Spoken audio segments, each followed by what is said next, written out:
Welcome to Chapter 6, everybody. And in Chapter 6, we're going to be focusing on applications of the integral.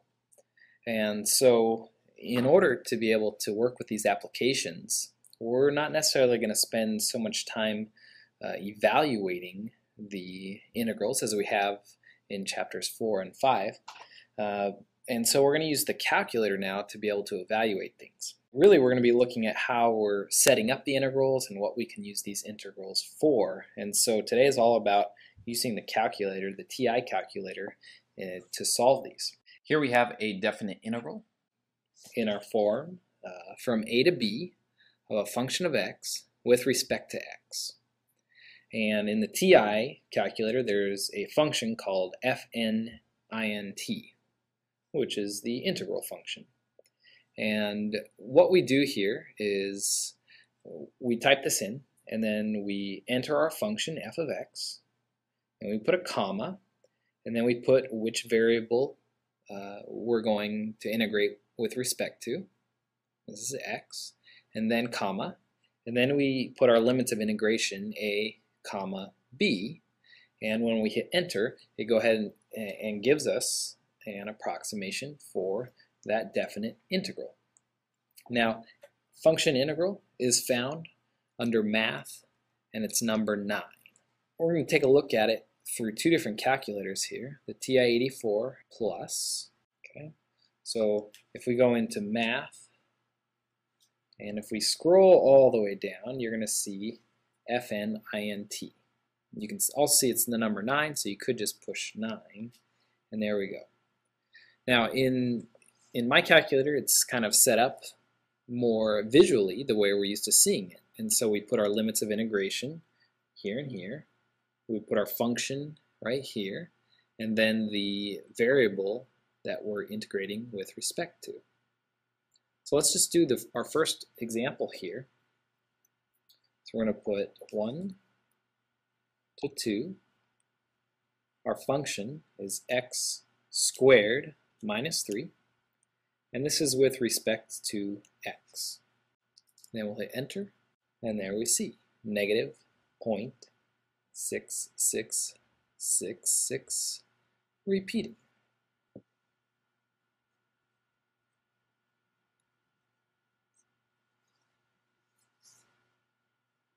All right. Now we might see it another way in a different calculator. So if you're just with the TI-83 or it doesn't have the special setup, you're still going to push math and then number 9. And there you have fnint.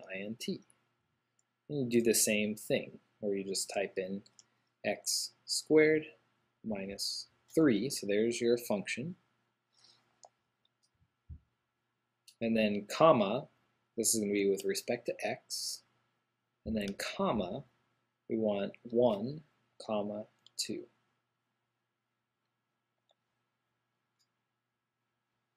Okay, so it's a little bit more to try to remember when you're using this calculator as opposed to this one right here. I'm going to be using this one because I like, oh look, it's all pretty.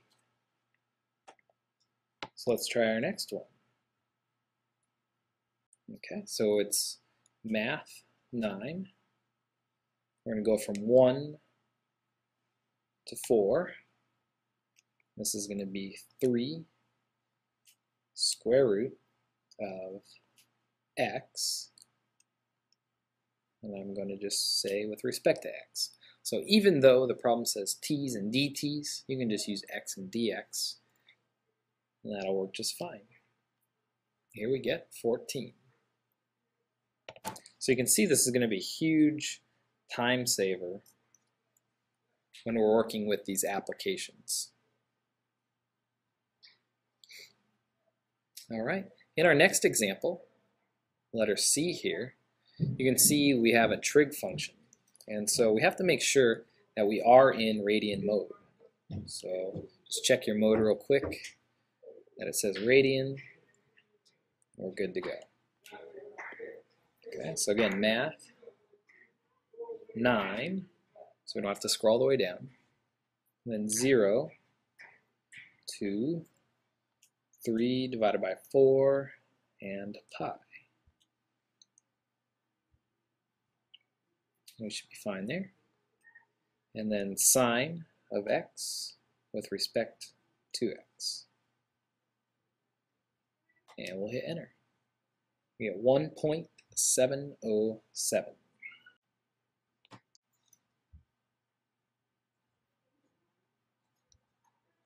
Now we're always going to try to go out 3 decimal points, and this is, of course, an approximation. So now I'm going to give you a chance to try D through F on your own. We'll go ahead and pause this, and then we'll come back together in a second to check your work.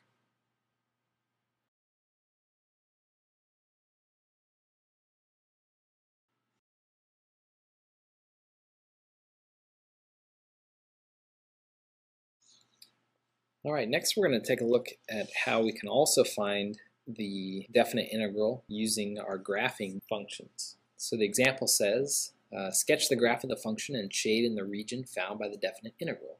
Also evaluate the definite integral. So here, what we want to do is work in our y equals. Okay, we're going to go ahead and just put our function f of x into our y equals. So here we're going to put 2 plus x. And then we're going to go ahead and plot this. We can kind of see here where we want to go. And you could probably graph this on your own. So the y-intercept is at 2, and we have a slope of 1.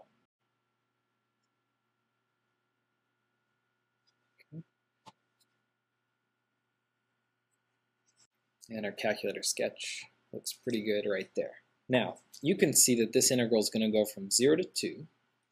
And so we have x equals 0 here and x equals 2 here. And we want to shade the area that is our definite integral. Okay, for the calculator, we can also evaluate this right here.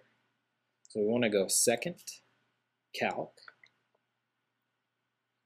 and then we want the integral of f of x dx. So we're just going to push 7. Now it asks us for our lower limit, and you can see which function we're on right here. So you can do multiple functions at the same time. So the lower limit in this example is 0, so we can just type 0 and then hit enter. And you can see that it's marked it right here. And then it's asking for the upper limit. So the upper limit is 2. So we'll push 2 and hit enter. And you can see there it goes ahead and graphs the integral for you. And you can see it also puts the answer. The integral of f of x dx equals 6. So we know this is 6 right here. All right, go ahead and give this a try on your own with example B.